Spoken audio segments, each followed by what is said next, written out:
नमस्कार, मैं श्रुति आप सभी का डिजिटल क्लासेस में स्वागत करती हूँ। आज हमारा बहुत इंटरेस्टिंग टॉपिक है। इंटरेस्टिंग टॉपिक इसलिए है क्योंकि हम लोग आज अपने ही आंखों के बारे में कुछ महत्वपूर्ण चीजें जानने वाले हैं। और हाँ, ये महत्वपूर्ण इसलिए भी है क्योंकि अगर आप कर रहे हैं एनटीपीसी, ग्रुप डी, एसएससी या किसी भी गवर्नमेंट जॉब की तैयारी, उसमें 100% ये सारे सवाल पूछे जाते हैं। तो हाँ, बिल्कुल वीडियो को शेयर करिएगा और अच्छी लगे तो लाइक करके सब्सक्राइब कर लीजिएगा चैनल को। तो पहला पॉइंट हमारे सामने है कॉर्निया। जैसे कि हम लोग अपने घर में घुसते हैं दरवाजे के थ्रू, वैसे ही हमारे आंखों में जो प्रकाश, जिसे हम लोग इंग्लिश में लाइट कहते हैं, ये लाइट हमारे आंखों में किस तरीके से आता है? तो कॉर्निया के रास्ते से। तो चलिए इसको मैं एक्सप्लेन कर देती हूँ। इसी भाग से प्रकाश नेत्र में प्रवेश करता है कॉर्निया के थ्रू। अब आपके दिमाग में एक सवाल जरूर आता होगा कि नेत्रदान अगर कोई इंसान करता है तो उसके नेत्र का कौन सा भाग दान किया जाता है? अब ऐसा तो नहीं है कि नेत्र पूरा खोल के उस पर्सन को लगा दिया जाता है, बिल्कुल भी नहीं। अगर आपके दिमाग में ये बात चल रही है तो आप गलतफहमी में है। नेत्रदान में मनुष्य का सिर्फ और सिर्फ कॉर्निया दान किया जाता है। इस बात को नोट कर लीजिएगा। और हाँ, जो भी मैं आपको बता रही हूँ, इस सभी चीजों को टोटल 8 पॉइंट में अभी आपको बताने वाले हूँ और इन 8 पॉइंट को आप अपने कॉपी में नोट करके जरूर रखिएगा।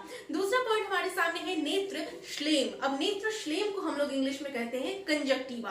कंजक्टिवा क्या है? पलकों के नीचे की उपचर्म जो पारदर्शक एवं झिल्लीनुमा होती है। मैं सिर्फ बोल नहीं रही हूँ, आपको वीडियो में दिखा रही हूँ। वीडियो में अच्छे तरीके से देखिए कि कंजक्टिवा किसे कहते हैं। यह एक पारदर्शक और झिल्लीनुमा सतह है हमारी आंखों की। तीसरा अगर बात करें तो तीसरा हमारी आंखों में जो अश्रु ग्रंथियां हैं या फिर जिसे हम लोग लैक्रिमल ग्लैंड भी कहते हैं, ये हमारे आंखों में एक महत्वपूर्ण भूमिका निभाता है। ये आंखों को सूखने से बचाता है। अब आपने अगर गौर किया होगा तो हमारी जो आंखें हैं ये सूखती नहीं है, इसमें पानी का अंश रहता है। तो हमारे आंखों को सूखने से जो ग्रंथियां बचाती है उसे हम लोग अश्रु ग्रंथियों के नाम से जानते हैं। आंखों के बाहरी कोने के निकट ये अश्रु ग्रंथियां मौजूद होती है। अब हमारे आंखों में एक प्रकार का एंटीबैक्टीरियल पदार्थ, एंटीबैक्टीरियल का मतलब ऐसे सब्सटेंस है जो कि बैक्टीरिया को मारने का काम करती है। तो एंटीबैक्टीरियल पदार्थ हमारे आंखों में एक पाया जाता है जिसका नाम है लाइसोजाइम। कॉपी में नोट कीजिए और मैं आपको दिखा रही हूँ वीडियो में, ध्यान से गौर से पूरी वीडियो को देखिएगा। एंटीबैक्टीरियल पदार्थ पाया जाता है लाइसोजाइम, जो हमारे आंखों में बैक्टीरिया को पनपने नहीं देता है। चौथा पॉइंट हमारे सामने है पुतली। हमारे आंखों में पुतली पाई जाती है। इसकी पुतली का काम भी मैं आपको बताऊंगी और साथ में मैं आपको बताने वाली हूँ एग्जाम का एक बहुत इंपॉर्टेंट क्वेश्चन है कि ये पुतली का साइज जो है छोटा और बड़ा कब कब होता है। तो आइरिस के बीचों बीच एक छोटा सा गोल छिद्र पाया जाता है जो कि प्रकाश की मात्रा को नियंत्रित करता है। बहुत ही इंपॉर्टेंट इसका फंक्शन है।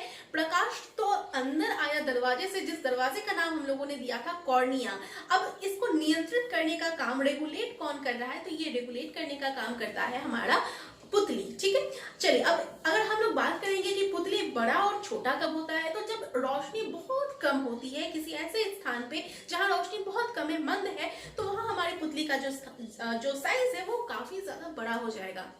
और अगर हम लोग बहुत रोशनी वाले स्थान पे चले गए जहां पे तेज रोशनी है, जैसे कि अगर हम लोग धूप में निकलते हैं, तो हमारी जो पुतली का आकार है वो छोटा हो जाएगा। चलिए पांचवा पॉइंट देखते हैं, हमारी लेंस के बारे में जान लेते हैं। लेंस बहुत इंपॉर्टेंट है और इससे सवाल पूछे ही जाते हैं, तो इससे 2-3 पॉइंट मैं अभी आपको बताने वाली हूँ।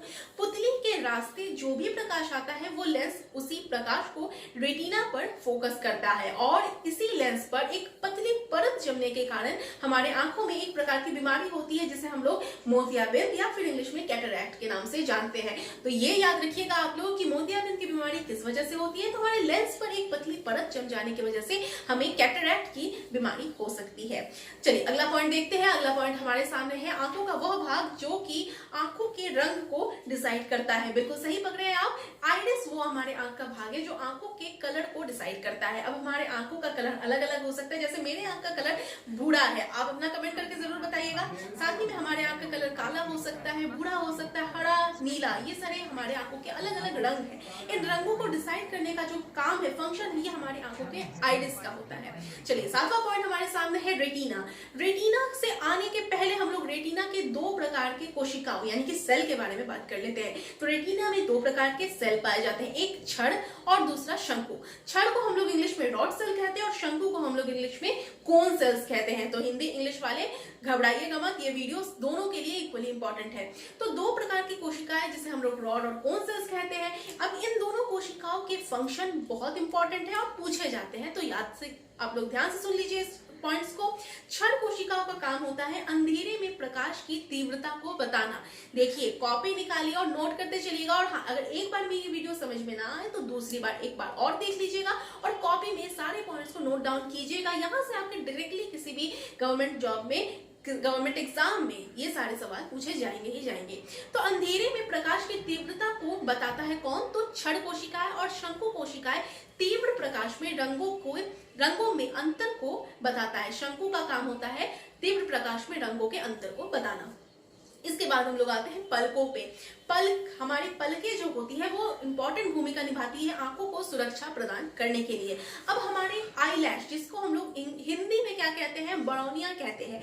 पलकों के किनारे में बड़ौनियां जो होती है ये हमारे आंखों को सुरक्षा प्रदान करने का काम करती है, बाह्य सुरक्षा प्रदान करने का काम करती है। अब आपने अगर कभी गौर किया होगा, बिल्कुल किया होगा, कि हमारे आंखों में एक प्रकार का चिपचिपा सा पदार्थ होता है जो काफी तेल सदृश पदार्थ पाया जाता है। हम इसे हमारी आंखों की गंदगी भी कह सकते हैं। तो ये कहाँ से आती है? ये कौन सी ग्रंथि इसके लिए रिस्पॉन्सिबल है? तो मैंने जैसे वीडियो की शुरुआती में आपको बताया था कि हम लोग कुछ ऐसे बातें जानेंगे जो आपको अपने ही आंखों के बारे में नहीं पता है। तो उन ग्रंथियों का नाम है माइबोलियम। ठीक है, माइबोलियम ये ग्रंथियां हैं जो कि रिस्पॉन्सिबल होती है हमारे आंखों में एक प्रकार के चिपचिपे पदार्थ को पैदा करने में। तो ये 8 पॉइंट्स थे जो आपके आंखों के बारे में थे, और मैं उम्मीद करती हूँ आपको अपने आंखों के बारे में बहुत कुछ नया सीखने को मिला होगा, जानने को मिला होगा। अगर आपने कुछ नया सीखा है तो जरूर से इस वीडियो को शेयर कीजिएगा, क्योंकि ये वीडियो अगर दूसरे के पास जाती है तो उन्हें भी अपने आंखों के बारे में बहुत सारी एक्स्ट्रा इन्फॉर्मेशन मिलने वाली है। साथ ही में वीडियो को लाइक कीजिएगा, और हाँ, हमारे चैनल पे अगर आप नए हैं तो चैनल को सब्सक्राइब कीजिएगा और हमारे हर एक वीडियो को देखिएगा जरूर, क्योंकि हम आपके लिए बहुत मेहनत से कंटेंट प्रिपेयर करते हैं।